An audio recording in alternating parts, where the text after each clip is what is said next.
welcome to Scout's Galley. This is where all the magic happens in the kitchen.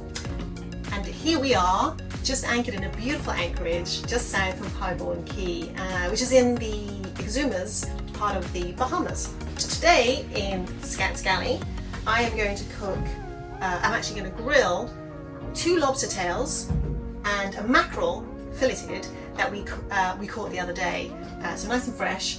And with that, I'm going to boil some rice and add to that rice a tin of what they call pigeon peas here in Bahamas. It's a local type of pea. The first thing I'm going to do is prepare the lobster tail. I need to cut down to get rid of the shell here, the actual tail itself. Now that the 2 lobster tails are cut in half, I have 4 pieces, and now I'm going to try and separate the meat from the shell, just for ease of eating later. So you do that. So you just leave a little bit on the tail end, like that, using a spoon.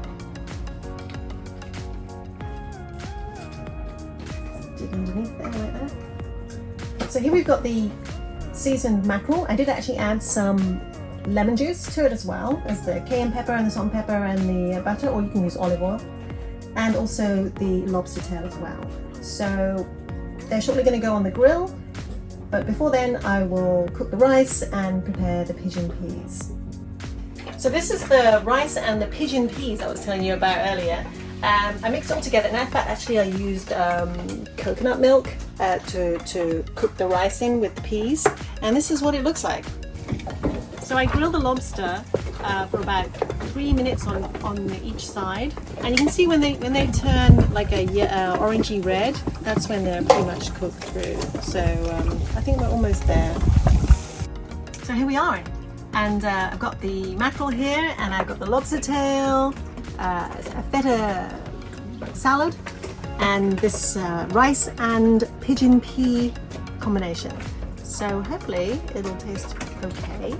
And of course, my brioche bites Albarino.